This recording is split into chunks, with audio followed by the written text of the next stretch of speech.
না ঈদের দিন তো ওই লিয়ে গেলে শান্তি লিয়ে গেলে ছাড়পত্র পড়ে গেছে নাকি ছাদের থেকে পড়ে গেছে।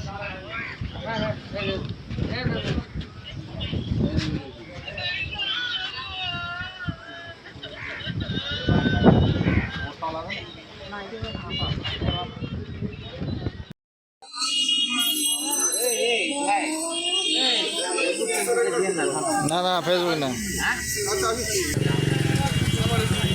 মাত্র 30% টাকায় জমির মালিক হয়ে নতুন বাংলাদেশের গড়ে তোলার স্বপ্ন দেখা বাংলা বসতি। মাদনগর স্টেশনে ওভারব্রিজের ধাক্কা লেগে একজন ওভারব্রিজে ধাক্কা না, ওরা পিছলে পড়ে গেছে বৃষ্টির কারণে। ওই ছিল লোকজন পিছলে দুজন পড়ে গেছে। একজন হচ্ছে মুমূর্ষু অবস্থায় ছিল, ফায়ার সার্ভিস নিয়ে যে এখন সে সুস্থ, আর একজন মারা গেছেন আর কি। এর আগে বেশ কিছু বছর এবং কয়েকবার ওই ব্রিজের পিলারে ধাক্কা লেগে বেশ কয়েকজন মারা গেছেন। হ্যাঁ, এটা ঠিক। কিন্তু আজকের যে দুর্ঘটনা সেটা হচ্ছে যে পিছলে পড়ে গেছেন, যে মারা গেছেন। আচ্ছা, ঠিক আছে। তার শরীরে কোনো বাড়ি খাওয়ার চিহ্ন ছিল না। আমি ওখানকার ইনচার্জ, আমি আজকে ছুটিতে ছিলাম, তো আমার যে অনডিউটি মাস্টাররা ছিলেন তারা আমাকে ইনফরমেশনটা করছেন আর কি।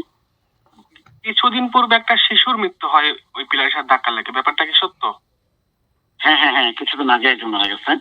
শিশু না, প্রাপ্তবয়স্ক 18-19 এরকম হয়তো হবে ছেলেটার বয়স। তাহলে বিগত কয়েক বছর যাবত ধরে প্রায় 12 থেকে 15। হ্যাঁ হ্যাঁ, ওই পিলারটা বেশ ঝুঁকি সম্পন্ন।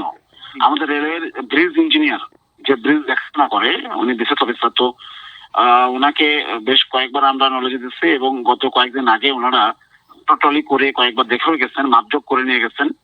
মেবি ঈদের পর এই কাজটা হবে আর কি।